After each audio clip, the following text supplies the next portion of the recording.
Tell me a little bit about these pictures, George. This is a very familiar scene in Canton Township years ago. Corn husking time on the farm. And at that time they cut the corn with a machine, and it would tie the corn stalks into small bundles and lay them on the ground as it went along. Then they would put them in stocks, like this picture here shows, and then go on and get the corn all in shocks, and then they come later and husk the corn. The mild weather in the fall, they would go out in the field and just kneel down and cut those shocks down, husk the corn, throw it into piles, and then haul it in on wagons into the granary, corn crib they called it then. And then in the winter time, when the snow would fall, they'd load the shocks on the wagons and take them into the barn and husk the corn in the barn. That they could do no matter what the weather was outside. That is on the George Smith farm on Sheldon Road. Here's a picture of my father who worked for George Smith, hired man. And his horses, that he prided in the number of acres he could plow in one day. I think he claimed he held the record, which there were a lot of sturdy farmers like himself could probably match him. These are here's a picture of my father on the George Smith farm plowing with his horse that he didn't plow, probably just getting ready to go into the field. This is my father and his horse and buggy. It's a sleigh rather. We have a picture of his buggy also.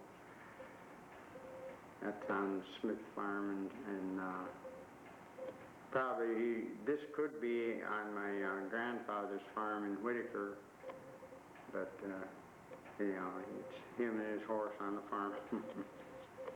This is my mother with the old horse that they used to haul about with pull a big bobsled. And that, my grandfather, that was my father's father, was a timber scaler, and he bought and sold basswood trees to the Diamond Match Company for matchsticks. And in the wintertime, they used, my father and his brother used to talk about how many days in the winter they depended on sleighing rather than buggies, and they would cut the logs. Mostly the basswood was all cut along the Rouge River from Dearborn or Fairlane down through there, clear to Ann Arbor, or near Ann Arbor where the Rouge emptied out into other tributaries. But he would depend on so many days of sleighing. That was much easier than using a wagon, because they could roll the logs up on the wagon, tie them down chain binders, and take them to the sidings, either at Sheldon or Denton, and ship them to Ohio. What was the job of a timber scaler? His job was to, as a timber scaler, he would walk into a woods, and any tree of any value, like your hickory, your pine, he could scale that. He had a system where he could estimate the height of the tree and tell you how many board foot of lumber was in that tree. And that was his job. He would go into a woods for different lumber. Some different sawmills would set up in the field. His job would be to go in and estimate the number of board feet of lumber. And he had access to a lot of sawdust, and they used to go in the creek right there on the farm, a corner of Canton Center and Getty's Road, and cut ice. And they had a big ice house on the farm, and he would cut the ice in blocks and then put put it in the ice house and cover it with the packed sawdust around the ice. And they would have ice clear through any summer. This is my father's sister, Aunt Mag. She passed away early in age. She's also interred in Sheldon Cemetery. This is my father in his younger days, all duded up in his linen dusters, as they used to call them. My grandfather and grandmother, that's their wedding picture. The style is quite a bit different than today. Now these are the silences? Yeah. This is a photo of the Jackson farm that my grandparents came to from Wallaceburg, Ontario. They settled in the corner of Geddes Road and Canton Center in Canton Township in 1883. This is a picture of the home that I was born in on Jameson Avenue, just off of Michigan Avenue. I was born in that house in 1926. It was built that year. It's a brand new home. The little building in the back came off from the Artley farm, which was down the road on Sheldon Road, just one block from our home.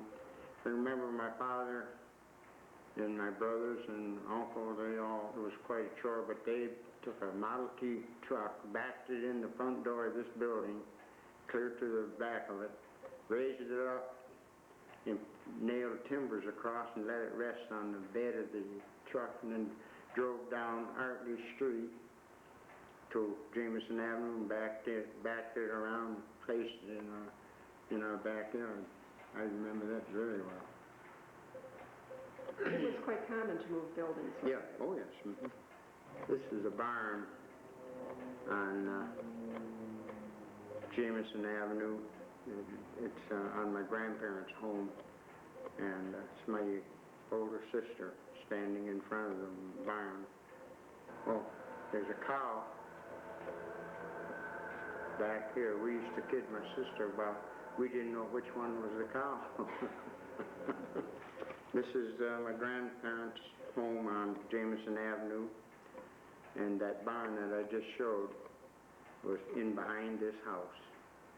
It was east of the house, in back. And that's the house in the long picture in the museum. That home can be seen in the picture in Myers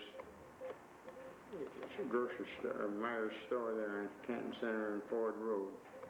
And this is the home that I was born in 1926 on Jameson Avenue. Tell me a little bit about the lawns then. This is our lawn. At that time, why, we had nothing but a push mower. And the harder you leaned into the mower, the quicker the lawn got mowed. But for some reason or other, we hadn't acquired a lawnmower. We depended on the side, but if it wasn't for weeds, we wouldn't have had any lawn at all. Didn't you mention that people often just had cows? Oh yes, it was common. There were quite a few people were renters, and they would just have, everybody had a cow in the backyard and a couple of pigs and a few chickens. And they take a cow and tie it in the front yard, especially around Memorial Day, 4th of July, Labor Day. Those are the days that the lawn really got mowed. The farm on Jameson Avenue, that's right next to our home. My father built that. That was the remnants of an old farm, old barn torn down on the Chase Road when they were developing 94. And gentleman that owned the property gave the barn to my father. All he had to do was tear it down and haul it home, and that was a real job. But we scaled it down. This is about 1/3 the size of the barn that we torn down on Chase Road. That must have been a huge barn originally. Oh, it was. Oh, yes. I think, if my memory serves me right, in conversation, it was the old High Spears farm. He was the envy of a lot of farmers. He was more prosperous, had a big dairy herd, and he had a big barn. So this is the barn that was on the Stevens place where my grandparents settled in 1893. The old milk can out there waiting for a man to pick it up, take it to the creamery. At that time, I think the Wilson dairy farmers in Canton Township, because my father used to drive truck for Wilson's, picking up the milk out here and taking it into the creamery. There was another man, William Barker, who lived on Sheldon Road. He also had a milk route, taking milk into the creamery in Detroit. And they had it on Sheldon and Michigan Avenue, right near the crossroads there. It'd be west of Sheldon Road. They had a place where all the farmers took their milk, and then they, I think the DUR picked it up and took it into Detroit. Or Mr. Barker there. I'm not sure where they had a milk run or not on that, or just put it on the DUR and taking it in. They had several ways, but they got the milk to the creamery on time. Can't hardly make out the house, but that's my grandfather's home on Jameson Avenue. That Jameson Avenue became Hartley Street, and Hartley Street became Leopold Avenue. And that happened around 1936, 37. There's a reason for that. It became Leopold. There was an Italian family moved from Dearborn out, and that's when the change occurred. This porch, the first car I can remember our family having was a Model T touring car. And in a rainstorm, it would drive right up through those pillars, right up next to the back door, and everybody'd get out of the car in the shelter of the porch and go right in the house, into the kitchen.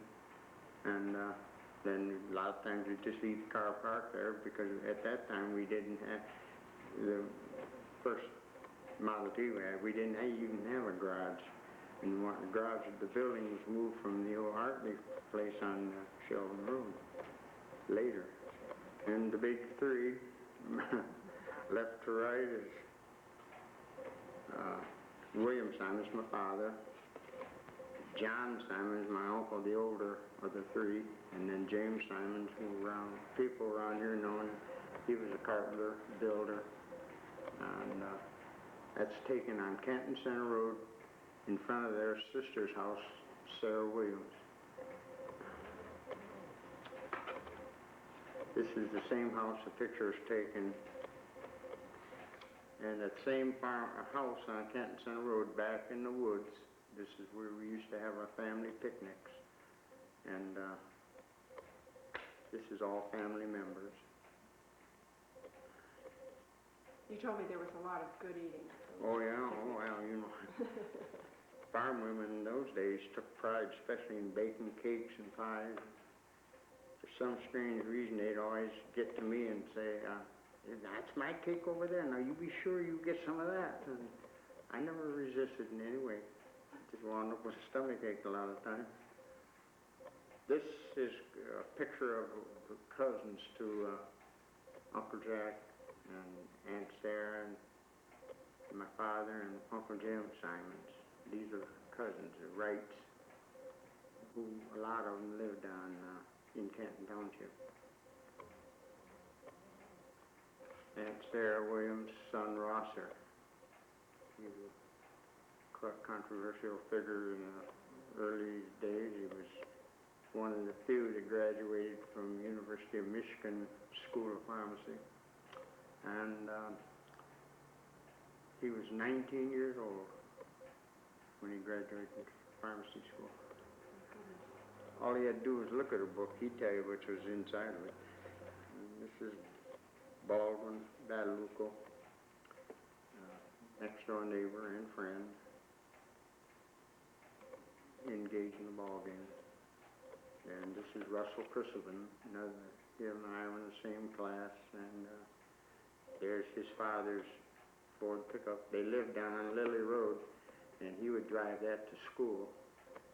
And then this is the old Sheldon Dance Hall, the back of the old Sheldon Dance Hall in the photograph. Now, this was the first backstop, wasn't it? Is that the older backstop? Yeah. If you notice the backstop, this center log is just, they went in, found a tree, cut it down, and then took whatever they could find to make a backstop. And took the boards and made our crossbars, and then stretched chicken wire over it. This is another group, and Mr. Fisher reconstructed our backstop out of pipe. Of course, having a greenhouse, he always had a surplus of pipe around, and he took the pipe and put it together and strung chicken wire over that. That, up until a few years ago, that backstop was still standing. I'd say it was demolished possibly 10 years ago, or no, about 20 years ago. It was finally torn down. And this is myself, and Dick Gunderson, Richard Gunderson, who went down with an airplane in World War II. And I also was in service, but I survived. I was lucky. I survived. Seen behind, at that time, the old fellow named Charlie Anderson constructed this gasoline station. It was known as a White Star Station. And the same gentleman built the old Sheldon Hall that was built, and he owned it too. And for years, after he got rid of the property, whoever occupied the gas station had the concession stand over in the dance hall. And they had to clean the dance hall, get it ready, and tend the fires in the winter. And then they had a concession stand. They'd get pop, coffee, hot dogs, and candy, potato chips. Kept it simple, but they did all right. That part I remember. One thing I remember, that all the students, for some reason, there would be a great number of them come back to the Sheldon School. Everybody that attended that school put their initials inscribed in the bricks on the school. And my mother would always have, Labor Day would be picking the fruit and getting what was left out of the garden, and my mother would be busy cleaning, but we'd always have a big picnic table set up in the backyard. And as the people would come back to the school, looking around, they would walk over to our place. Because I can remember the Wayne County nurse, Mrs. Reed, used to depend on my mother to, when a child got sick, the teacher would take them over to my mother's house, and Miss Reed would come over and leave bandages, aspirin, just whatever would be to help the kid along, keep him out of pain, maybe take him, put him to bed until their parents come to take him home from school. She was like the school nurse. This is a picture behind the old Sheldon School, which our home was right next door to it. And they were resting in the backyard. This would be the southwest corner of the school. The school is facing Michigan Avenue. You see, this is Michigan Avenue out here. I knew more about the back of that school than I did the front. You used to have a pond out there? Yes, used to be a pond right here that we used to play hockey on. Take somebody lose a heel off in their shoe or something. That was our puck. We'd go back into Fisher's Woods and cut tree limbs to shape like a hockey stick. And everything was, and we had certain places in school, we kept those hockey sticks too. Teacher allowed that. This is the Hut School. This is one or two of my father's sisters. Yep. I think this is the carpenter, James Simons. And notice the flag. The old flag. And here's the front of the old Sheldon School. The same man, James Simons. Right. This is James Simons here, same one appeared in the former picture. And my Aunt Sarah.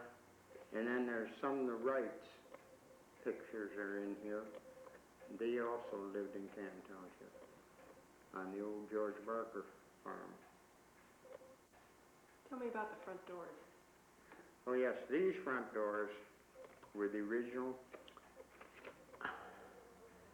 The boys' entry was here, the girls' entry was here, and there was a rounded. When you walked into each door, you didn't walk straight in, you walked around to cloakrooms. There was a cloakroom, the toilets, the old chemical type toilets. And this was, in the center, was rounded.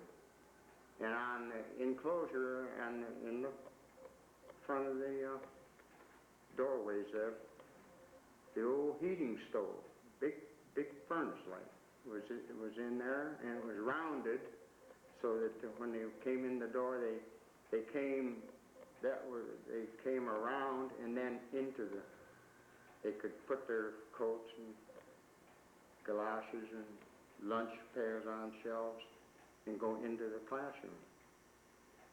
And this was rounded so that the heat would radiate out more. It was considered to be a way of evening your heat.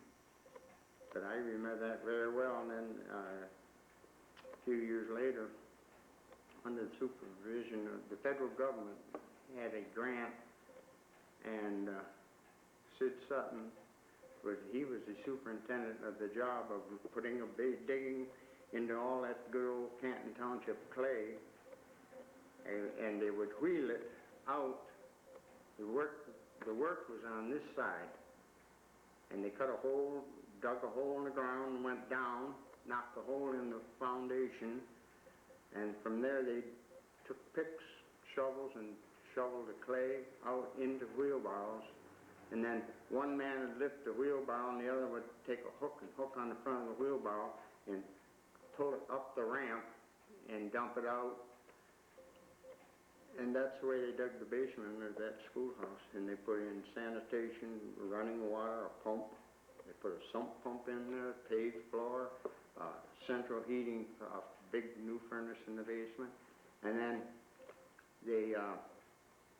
the wall, they excavated, not out, they had to leave about a 6-foot perimeter around the foundation, so that, and then put the new wall, laid up the wall with cement blocks, because they couldn't dig away the dirt from that foundation or it would sink, crack, bust or anything. They had to maintain it. So what they did from the new wall in the basement up to the ceiling, they made cupboards, just made enclosures, put cupboard doors on, and they'd store stuff back in. I remember in the new basement, we had our own handicraft club, the 4-H handicraft, and we would keep our lumber that we bought to make different projects stored in there, and they would store janitor supplies, but it was all brand new.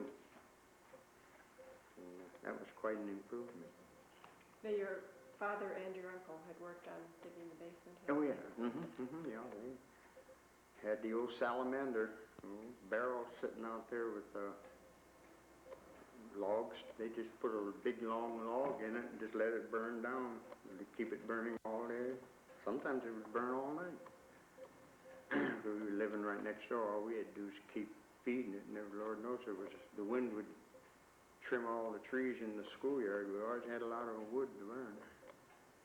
And this is I can remember in the old wooden school there, the old brick school, when the ceiling must have been, it was every bit as tall as this one. you know, and it had a big square trap door, we always called it, and practically in the center of the ceiling, where we had to get I think Mr. Sutton had the only ladder long enough to get up in there. And so they decided to lower that ceiling. And when they did, they discovered the whole back end up in the ceiling was nothing but honey, solid honey. You see, Mr. Trott he'd be writing on the blackboard, and we'd see this stuff look like oil running down the blackboard. So one day he was trying to write, and he'd get so far in it, and couldn't make a mark. He took his finger and he rubbed it on the substance on the board, and then he tasted it. And he looked at us and he said, "I believe that's honey." So when the workmen, they had to do that on weekends. When they went into work, they discovered it. I remember Mr. Hightower, at that time, he was on the school board. And he got a crew together to go up and get that honey. And they had 3 or 4 wash tubs full of honey. They'd take it out of there. Well, there was a constant swarm of bees behind that school all the time. Except even in the winter time, when they're supposed to be dormant, there would be a few. The heat from the building would rouse them up. But that was, I don't think I ever had any more honey for I don't know how long. They just had them come get it, and some of them bring a couple, 3 or 4 fruit jars, fill it with it. My mother would take, to clean the basins out, they would put it in hot water and separate the honey from the wax, separate the wax out of it, and then in a 2-quart jar. It was just as beautiful, clear, but it was awful strong. You could taste the clover. This is Sheldon School. Teachers, Ida Mae Bell. I know my baby sister's in this picture, and several other neighbors' children. But this is one photo where there are a lot of migrant workers who were moved in to work at the Bomber plant and the Bendig plant in Wayne and Burroughs, and all the plants went 100% defense, and these workers moved in. And there was a section down on Michigan Avenue which stood mostly underwater practically the year round. They had to move in. They brought house trailers and looked like old boxcars. They settled in there, and these people, that was temporary housing. And in fact, when these people came to this area, Willow Run, Norwing, public housing project for the war, they were under construction, but they weren't habitable yet. And as I think back, there are some of these students I remember that were in from, we had there was a bunch came in from Tennessee, Kentucky, and Indiana. There was one family where there was a bunch of them, all from one family that moved in. The area you had mentioned earlier as being Sunken Heights. Tell me a little bit about that and what's there today. Oh, there's this section down on Michigan Avenue, down around, at the time, I think the first building in that area was the old Lou Backus. He had a general store. You could buy everything from hardware. The only thing you couldn't buy was alcohol, which later he finally got his license, and he had a big ice cream parlor on one end, on the west end of the building, and he made that a bar after he wiped out the ice cream. The only ice cream he could get was in the bulk. And but he had, I know Labor Day, or the day before usually, why, my father would take my brother and I, go down, he'd buy us a pair of work shoes. Because when we got those new shoes, we knew we were going to be doing Labor Day. Walk and he'd get us up early in the morning while the dew was still on the grass and make us put those shoes on and then walk through all that old, in the fields there. It was all wet grass that was breaking in those new shoes. And then they, later, why, Lou Backus was the man's name. He passed, and his two sons, George and Louis Jr., took over the business. Well, right away, he got rid of the groceries and hardware and everything, and they made it, called it the Zephyr Inn. They painted the name right on the roof of the building, Zephyr Inn.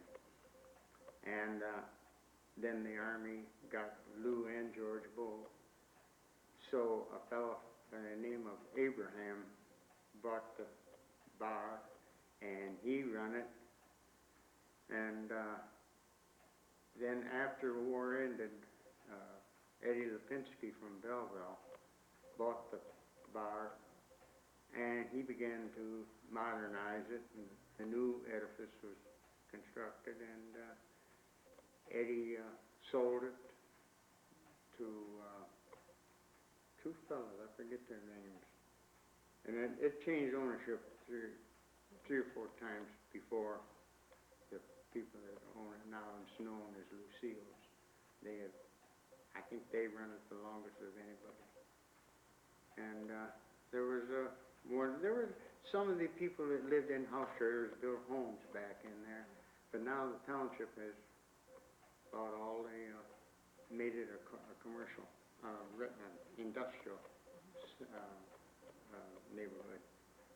And that used to be underwater, and we'd have to take a boat and go in and get that one family out.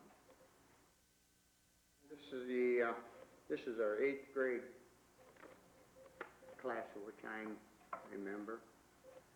And of this, there's Kenneth Robb and myself.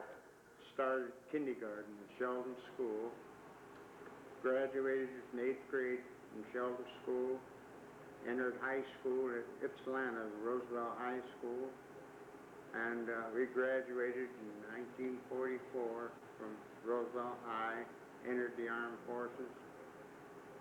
There's, of the graduating class, 1944, which I remember, there was 4 of us met in Tokyo, had a reunion, and it was Kenneth Robb, myself, Bob Mormon, and Jim Chipman.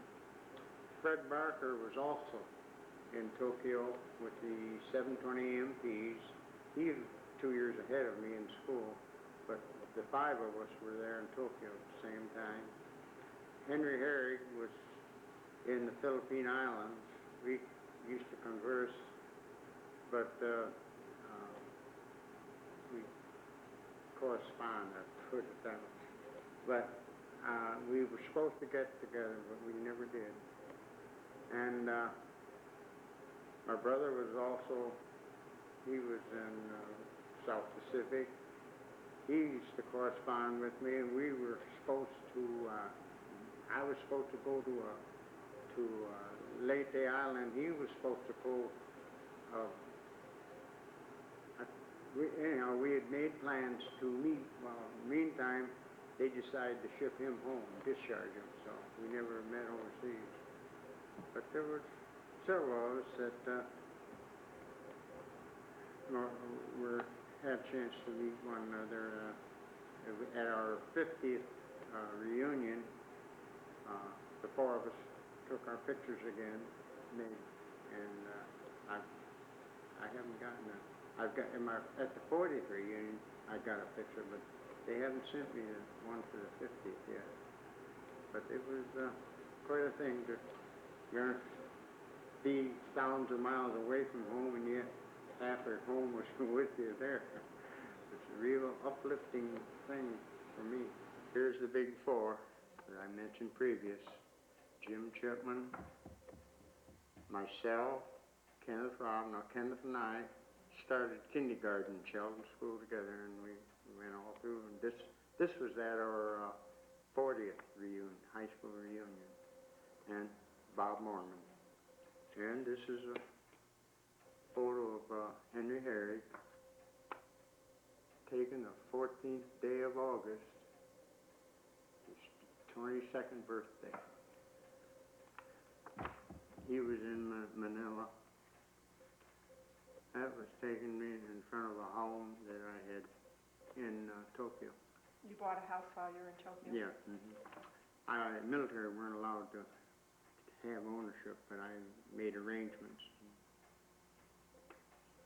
It was like the rest of it. It's simple home. Sliding doors, looked like the windows were made out of paper. And just a rice mat on the floor to walk on. When you stepped in this enclosure, take your shoes off, and then you walk into the house. I don't care if you owned it or whoever owned it, that was what you did there. Here I have the remnants of my father's last paycheck. This is a statement of his wages for A.S. Poole, the Ford dealer in Wayne, Michigan. For a six-day work week, 10 hours a day, he brought home $32.34 as a mechanic. I noticed there was a tax of 1% for something. What was that? Oh, that's Social Security. Yeah. Oh, he used to fume about that. He didn't know what a great institution he was paying into. This is my father in front of the old Sheldon Church, the one that burned down. And behind him is the old DUR railway, and this is the man that he worked for, George Smith, standing with him. Evidently they were waiting for a car. He was, and Mr. Smith was down there because he just worked down the road on Sheldon Road there. This is my father's report card. He was in the 3rd grade at the old Sheldon School in September 3rd. It was the year beginning September 3rd, 1900.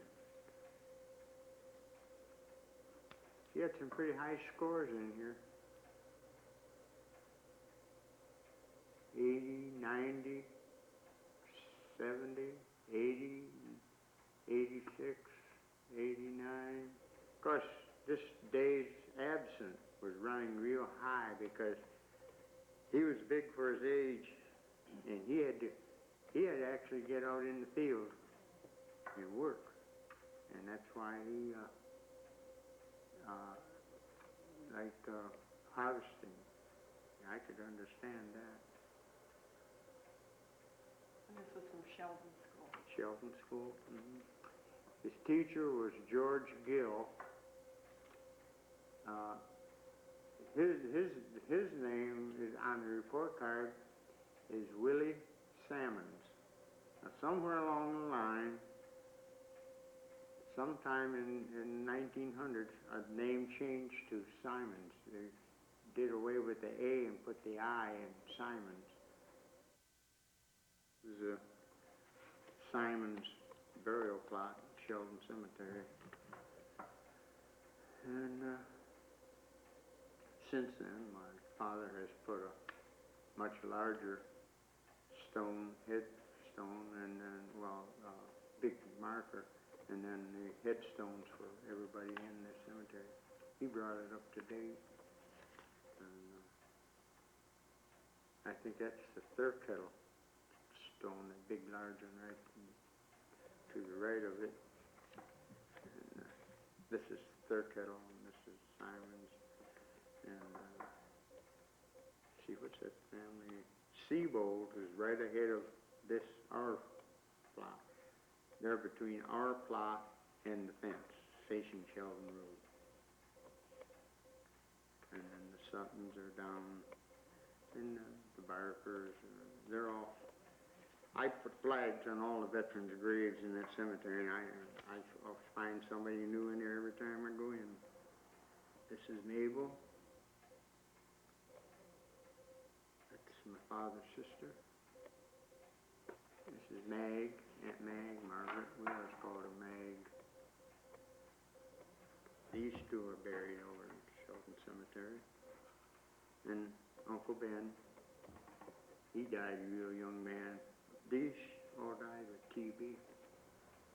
And Ross or Miss Williams, the one that had the home down here in Canton Center, she died TB in about 1950. 53 or 54.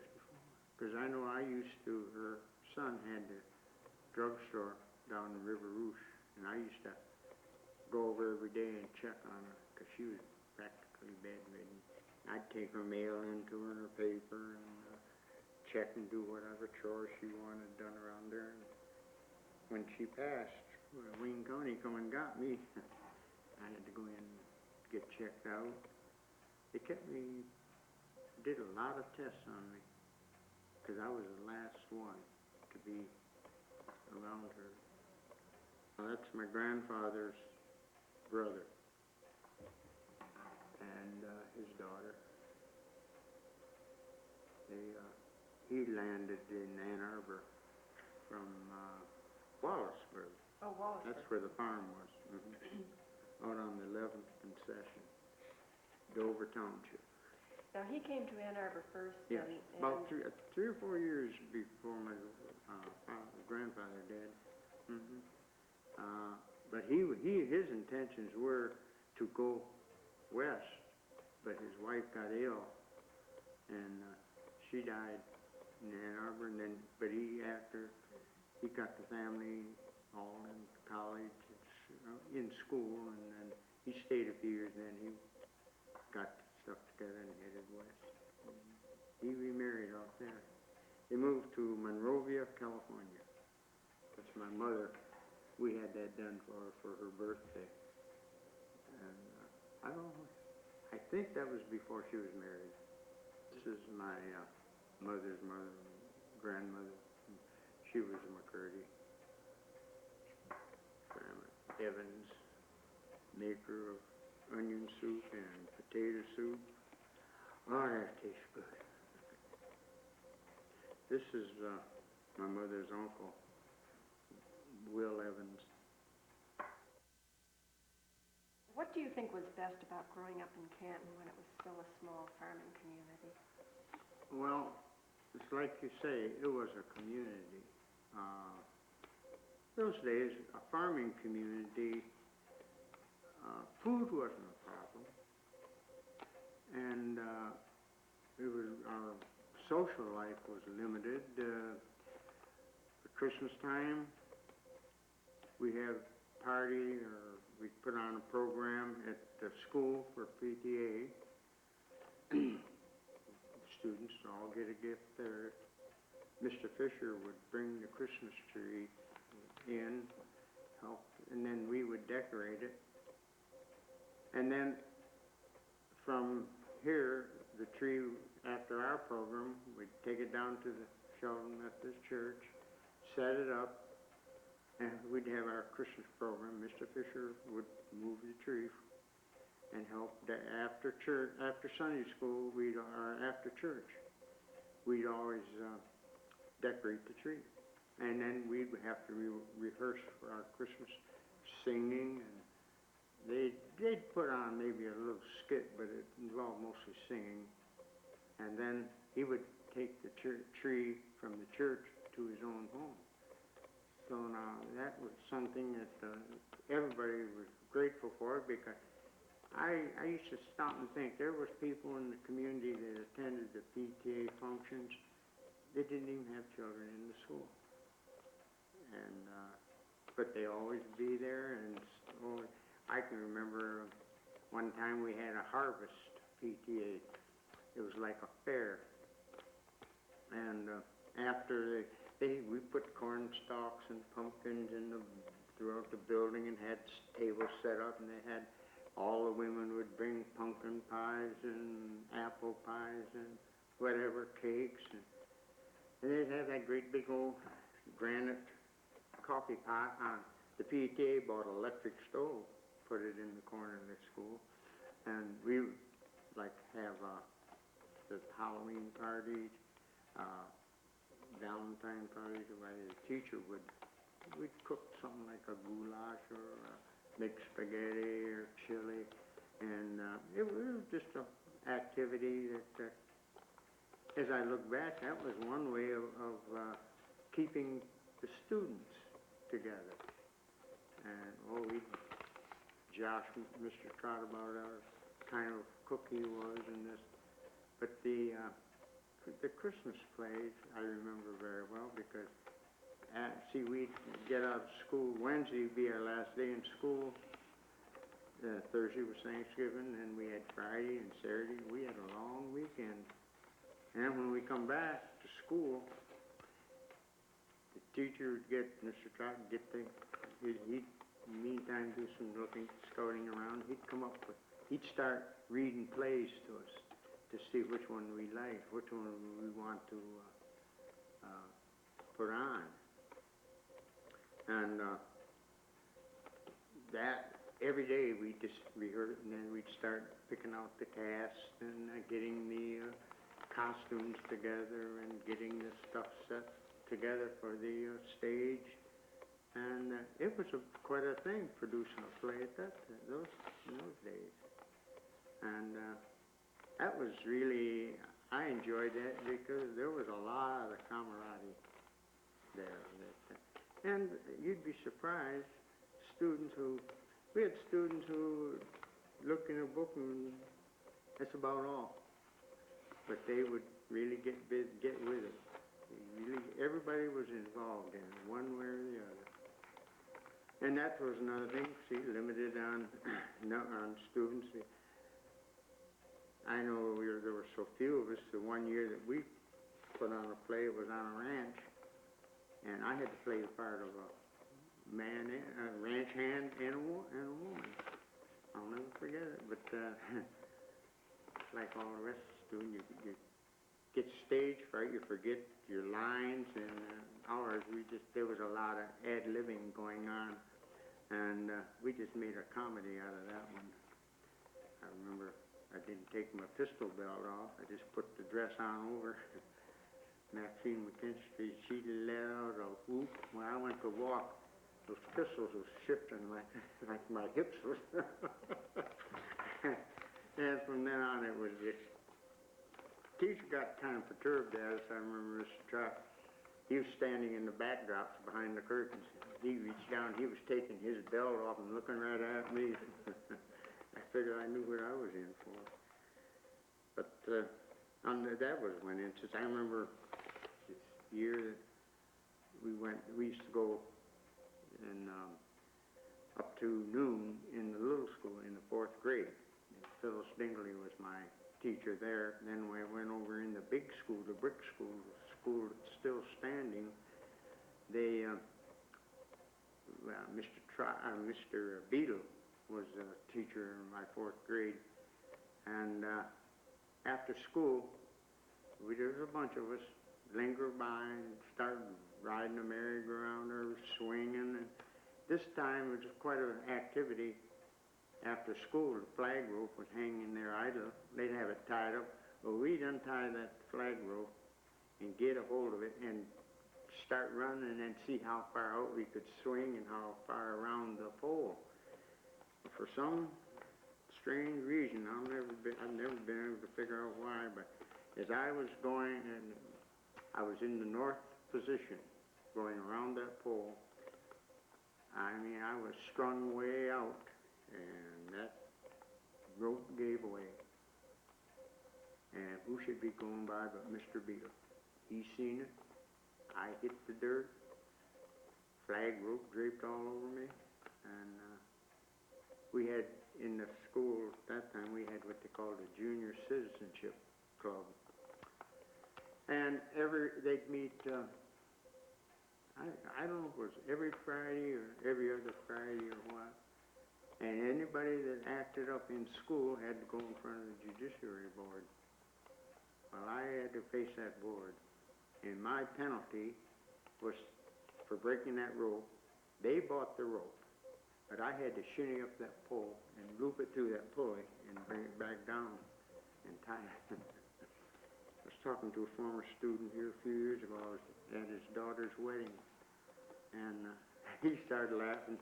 He had never forgotten. He was president, head of the judiciary board, and he was the one that pushed that, making me shinny up that flagpole.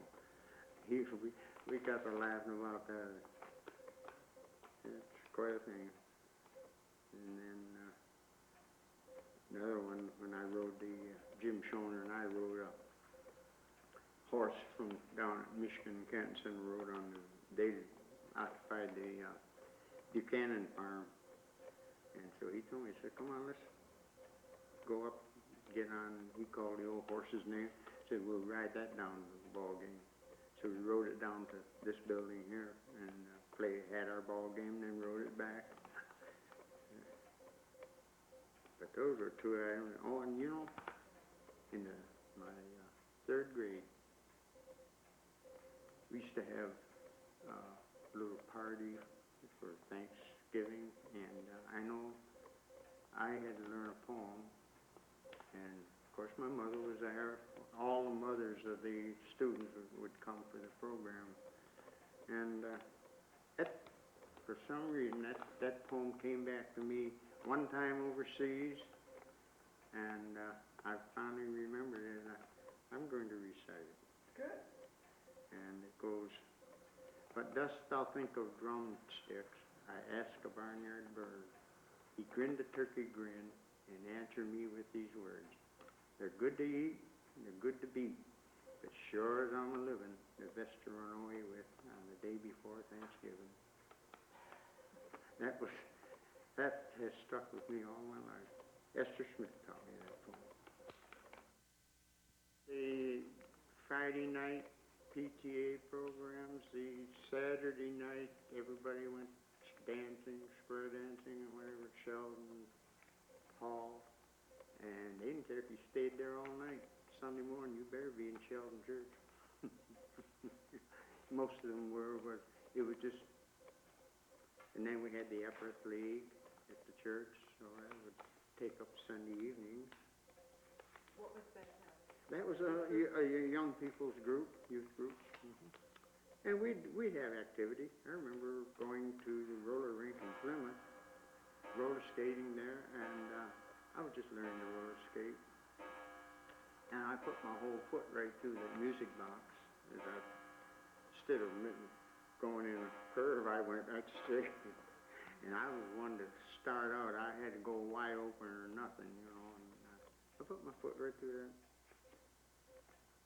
But it was, and we did get together Saturday, play hooky on some of the chores we had to do at home. We'd all meet down Sheldon Road in the Rouge River and slide down the back end of the cemetery. There was a hill there, and we'd slide down the hill onto the Rouge River. We'd have everything was a contest. See who could go the furthest on the river there. It was a creek, we always called it. It wasn't much of a river. And then during Christmas and New Year's, we'd get a skating party together and skate, either start at Lily Road or Sheldon Road, and go skate to Wayne Road, the bridge there. We'd try to make that one by noon, and we'd make hot chocolate, roast some marshmallows, or then some would bring hot dogs and buns with them. Oh, it'd be a big day. And on our street, Christmas Day, we'd all go to Hightower, see what they got for Christmas. They would come to our house. We'd go over on Sheldon Road to down to Fisher's. We just, as a community, I guess there was a lot of camaraderie. You know, people didn't look at you like what you had. And if you ask them today, they come to Sunday school wearing the same old bib overalls that they wore to school, and some of them. It wasn't, as far as being poor, I can't remember anybody that had too much of anything. It was, everybody was about the same level. They had our farm. If a farmer got sick, it was just commonplace. Everybody go check, see if his chores are being taken care of. They just go around there, do the chores. And they didn't say how long is it going to be, or they just volunteered to do those things. It was a strong community. And when my father would raise more hogs than we needed, and the ones that they would, in November, they would butcher the hogs and hang them in the trees that my grandmother used to air out, and then Dad'd go on to work next day, and he'd come home, we'd cut the hogs down and take them in the basement and cut them up, and we'd put, we had brine barrels, and we'd put there, but when we cut the hogs up, everybody at work, he'd just say, well, take what you need, you know, and then the family was destitute, so everybody, we'd give them some salt pork, there was always somebody, Mr. Russell, if you heard of anybody who was sick in the community, you know, or if their cattle were ailing, he'd go take care of them, just like a veterinarian, and never get paid for that. He was a blacksmith, but that was the kind of neighbors we had. They looked out for one another. Reverend Ainsworth was our minister at that time. He'd get up there in front of, he'd always open up the Sunday school in church. And he'd get up there and he'd start rolling. What are we going to sing this morning? Just casual, you know, everybody get comfortable. Somebody jump right up and start singing, and everybody fall right in. Yeah. That was a pretty bell they had on that old church.